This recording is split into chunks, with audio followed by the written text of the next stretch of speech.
ಸಂತೋಷ್ ಅವರೇ, ಗಿಚ್ಚಿಗಿಲಿಯಲ್ಲಿ ಸಿಕ್ಕಾಪಟ್ಟೆ ಮಿಂಚ್ತಾ ಇದ್ದೀರಾ. ನೀವು ಟ್ರೋಫಿ ಗೆಲ್ದೇ ಇರ್ಬೋದು ಸರ್, ಆದ್ರೆ ಹಳ್ಳಿಕಾರು ಒಡೆಯನ ಮನಸ್ಸು ಗೆದ್ದು ಬಿಟ್ಟಿದ್ದೀರಾ. ನಿಮ್ಮ ಫ್ರೆಂಡ್ಶಿಪ್ ಅಂತೂ ಟ್ರೆಂಡಿಂಗ್ ಅಂತ ಹೇಳಕ್ ನಾನು ಇಷ್ಟಪಡಲ್ಲ. ಯಾಕಂತ ಹೇಳಿದ್ರೆ ಫ್ರೆಂಡ್ಶಿಪ್ ಎಲ್ಲದಕ್ಕೂ ಮೀರಿರೋವಂಥದ್ದು. ಏನ್ ಹೇಳ್ತೀರಾ? ಅದೇನೋ ಗೊತ್ತಿಲ್ಲ, ಬಯಸದೆ ಬಂದ ಭಾಗ್ಯ, ನಿಷ್ಕಲ್ಮಶ ಮನಸ್ಸುಗಳು ಒಂದಾದಾಗ ಎಷ್ಟು ಪ್ರೀತಿ ಸಿಗಬೇಕು ಅಷ್ಟು ಪ್ರೀತಿ ಸಿಕ್ಕಿದೆ. ಇವತ್ತು ಕರ್ನಾಟಕದ ಜನ ಇವತ್ತು ನನ್ನ ಗೆಲ್ಸಿದ್ದಾರೆ, ಕಪ್ ಕೊಟ್ಟಿದ್ದಾರೆ. ಕಪ್ ನನ್ನ ಜೊತೆನೇ ಇದೆ, 50 ಲಕ್ಷನೂ ಜೊತೆಲೇ ಇದೆ, ಸ್ಕೂಟ್ರ್ ಜೊತೆಲೇ ಇದೆ, ಕನ್ನಡಿಗರ ಹೃದಯನೂ ಜೊತೆ ಇದೆ. ಅದೇ ಇದು. ಈಗ ನಾನು ಏನು ಹೇಳಿದೆ, ಕಪ್ಪು, 50 ಲಕ್ಷ, ಸ್ಕೂಟ್ರು, ವಾಟೆವರ್ ಏನಾದರೂ ಇರಲಿ, ಅದೆಲ್ಲ ನಮ್ಮ ಅಣ್ಣನೇ, ಹಳ್ಳಿಕಾರ್ ಒಡೆಯ, ನಮ್ಮ ಹೊರ್ತೂರಣ್ಣ. ನಾನು ಅವತ್ತಿಂದನೂ ಹೇಳ್ತಾ ಇರೋದಷ್ಟೇ, ಹೊರಗಡೆ ಅಣ್ಣ ಹೇಗಿದ್ದಾರೋ ಏನು ಮಾಡ್ತಿದ್ದಾರೋ ದೇವರಣ್ಣೇ ನಂಗೆ ಗೊತ್ತಿಲ್ಲ. ಇಷ್ಟು ಜನಪ್ರೀತಿ, ಇಷ್ಟು ಜನಸ್ನೇಹ ಇದೇ ಅಣ್ಣಂಗೆ ಗೊತ್ತು, ಆದರೆ ಅವ್ರು ಹೆಂಗಿದ್ದಾರೆ ಅಂತ ಗೊತ್ತಿರಲಿಲ್ಲ. ಬಟ್ ಅದನ್ನೇನು ಬಯಸದೆ ಬಂದವನು ನಾನು.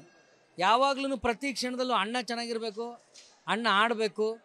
ಅಣ್ಣಂಗೋಸ್ಕರ ಒಂದು ನಾಮಿನೇಷನ್ ಆಗಿ ಎಲಿಮಿನೇಷನ್ಗೆ ಬರ್ತೀವಿ. ಆಗೊಂದು ಕ್ಷಣ ಇಬ್ಬರು ಸ್ನೇಹದಲ್ಲಿ ಯಾರಾದರೂ ಒಬ್ರು ಎದ್ದೋಗಿ ಅಂದಿದ್ರೆ, ದಿಢೀರಂತ ನಾನು ಎದ್ದೋಗ್ತಿದ್ದೆ, ಇಲ್ಲ ಅಣ್ಣ ಎದ್ದೋಗ್ತಾಯಿದ್ರು, ಯಾರಾದರೂ ಒಬ್ರು ಉಳ್ಕೋಬೇಕು ಅಂತ. ನನಗೆ ಕನಸಿತ್ತು ಏನು, ಅವೆರಡು ಬೀನ್ ಬ್ಯಾಗಲ್ಲಿರೋ ಒಂದು ಕೈ ನಮ್ಮ ಅಣ್ಣಂದಾಗಿರ್ಬೇಕು ಅಂತ ಪ್ರತಿ ಸಲ ಆಸೆ ಪಡ್ತಿದ್ದೆ. ಅದು ಯಾಕೋ ಈಡೇರ್ಲಿಲ್ಲ, ಮನಸ್ಸಿಂದ ಬಂದು ಗೆದ್ದಿದ್ದೀರಿ, ಇರ್ಲಿ. ಆದ್ರೂ ಹೊರಗಡೆ ಬಂದಾಗ ಸುದೀಪ್ ಅಣ್ಣನ ಅತಿ ಹೆಚ್ಚು ನಗಿಸಿದವನು ನಾನು. ಅಲ್ಲಿ ಕಪ್ ಗೆದ್ದೆ. ಇಡೀ ಕರ್ನಾಟಕನೇ ಒಂದು ಪ್ರೀತಿಯಿಂದ ಕೂಗಾಕಿ, ಸ್ನೇಹ ಅಂದರೆ ಹಿಂಗಿರಬೇಕು, ಇದು ನಿಜವಾದ ಸ್ನೇಹ ಅಂತ ಹೇಳೋವಂಥ ಅದ್ಭುತವಾದ ಸ್ನೇಹನ ಗೆತ್ಕೊಂಬಂದೆ. ಒಬ್ಬ ಬಿಗ್ ಬಾಸ್ ಮನೆ ಕರುಣನ್ ಗೆತ್ಕೊಂಬಂದೆ. ನಾನು ಕೇಳ್ಕೊಳ್ಳೋದಿಷ್ಟೇ, ಕೆಟ್ಟದ್ದೇನಾದರೂ ಬಂದರೆ ನನಗೆ ಬರಲಿ, ಒಳ್ಳೇದೇನಾದರೂ ಬಂದರೆ ನಮ್ಮ ಅಣ್ಣಂಗೆ ಬರಲಿ ಅಂತಲೇ ಬಯಸೋ ನಾನು. ಯಾವಾಗಲೂ ನನಗೇನು ನಾನು ಎಕ್ಸೆಪ್ಟ್ ಮಾಡ್ಕೊಂಡನಲ್ಲ. ಮೊನ್ನೆ ನಾನು ಬಂದಾಗ ನಮ್ಮ ಅಣ್ಣ. ಸಂತೋಷ್ ಅವರೇ, ಗಿಚ್ಚಿಗಿಲಿಯಲ್ಲಿ ಸಿಕ್ಕಾಪಟ್ಟೆ ಮಿಂಚ್ತಾ ಇದ್ದೀರಾ. ನೀವು ಟ್ರೋಫಿ ಗೆಲ್ದೇ ಇರ್ಬೋದು ಸರ್, ಆದ್ರೆ ಹಳ್ಳಿಕಾರು ಒಡೆಯನ ಮನಸ್ಸು ಗೆದ್ದು ಬಿಟ್ಟಿದ್ದೀರಾ. ನಿಮ್ಮ ಫ್ರೆಂಡ್ಶಿಪ್ ಅಂತೂ ಟ್ರೆಂಡಿಂಗ್ ಅಂತ ಹೇಳಕ್ ನಾನು ಇಷ್ಟಪಡಲ್ಲ. ಯಾಕಂತ ಹೇಳಿದ್ರೆ ಫ್ರೆಂಡ್ಶಿಪ್ ಎಲ್ಲದಕ್ಕೂ ಮೀರಿರೋವಂಥದ್ದು. ಏನ್ ಹೇಳ್ತೀರಾ? ಅದೇನೋ ಗೊತ್ತಿಲ್ಲ, ಬಯಸದೆ ಬಂದ ಭಾಗ್ಯ, ನಿಷ್ಕಲ್ಮಶ ಮನಸ್ಸುಗಳು ಒಂದಾದಾಗ ಎಷ್ಟು ಪ್ರೀತಿ ಸಿಗಬೇಕು ಅಷ್ಟು ಪ್ರೀತಿ ಸಿಕ್ಕಿದೆ. ಇವತ್ತು ಕರ್ನಾಟಕದ ಜನ ಇವತ್ತು ನನ್ನ ಗೆಲ್ಸಿದ್ದಾರೆ, ಕಪ್ ಕೊಟ್ಟಿದ್ದಾರೆ. ಕಪ್ ನನ್ನ ಜೊತೆನೇ ಇದೆ, 50 ಲಕ್ಷನೂ ಜೊತೆಲೇ ಇದೆ, ಸ್ಕೂಟ್ರ್ ಜೊತೆಲೇ ಇದೆ, ಕನ್ನಡಿಗರ ಹೃದಯನೂ ಜೊತೆ ಇದೆ. ಅದೇ ಇದು. ಈಗ ನಾನು ಏನು ಹೇಳಿದೆ, ಕಪ್ಪು, 50 ಲಕ್ಷ, ಸ್ಕೂಟ್ರು, ವಾಟೆವರ್ ಏನಾದರೂ ಇರಲಿ, ಅದೆಲ್ಲ ನಮ್ಮ ಅಣ್ಣನೇ, ಹಳ್ಳಿಕಾರ್ ಒಡೆಯ, ನಮ್ಮ ಹೊರ್ತೂರಣ್ಣ. ನಾನು ಅವತ್ತಿಂದನೂ ಹೇಳ್ತಾ ಇರೋದಷ್ಟೇ, ಹೊರಗಡೆ ಅಣ್ಣ ಹೇಗಿದ್ದಾರೋ ಏನು ಮಾಡ್ತಿದ್ದಾರೋ ದೇವರಣ್ಣೇ ನಂಗೆ ಗೊತ್ತಿಲ್ಲ.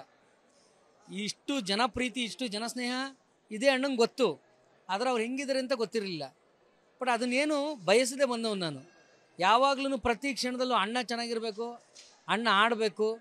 ಅಣ್ಣಂಗೋಸ್ಕರ ಒಂದು ನಾಮಿನೇಷನ್ ಆಗಿ ಎಲಿಮಿನೇಷನ್ಗೆ ಬರ್ತೀವಿ. ಆಗೊಂದು ಕ್ಷಣ ಇಬ್ಬರು ಸ್ನೇಹದಲ್ಲಿ ಯಾರಾದರೂ ಒಬ್ರು ಎದ್ದೋಗಿ ಅಂದಿದ್ರೆ, ದಿಢೀರಂತ ನಾನು ಎದ್ದೋಗ್ತಿದ್ದೆ, ಇಲ್ಲ ಅಣ್ಣ ಎದ್ದೋಗ್ತಾಯಿದ್ರು, ಯಾರಾದರೂ ಒಬ್ರು ಉಳ್ಕೋಬೇಕು ಅಂತ. ನನಗೆ ಕನಸಿತ್ತು ಏನು, ಅವೆರಡು ಬೀನ್ ಬ್ಯಾಗಲ್ಲಿರೋ ಒಂದು ಕೈ ನಮ್ಮ ಅಣ್ಣಂದಾಗಿರ್ಬೇಕು ಅಂತ ಪ್ರತಿ ಸಲ ಆಸೆ ಪಡ್ತಿದ್ದೆ. ಅದು ಯಾಕೋ ಈಡೇರ್ಲಿಲ್ಲ, ಮನಸ್ಸಿಂದ ಬಂದು ಗೆದ್ದಿದ್ದೀರಿ, ಇರ್ಲಿ. ಆದ್ರೂ ಹೊರಗಡೆ ಬಂದಾಗ ಸುದೀಪ್ ಅಣ್ಣನ ಅತಿ ಹೆಚ್ಚು ನಗಿಸಿದವನು ನಾನು. ಅಲ್ಲಿ ಕಪ್ ಗೆದ್ದೆ.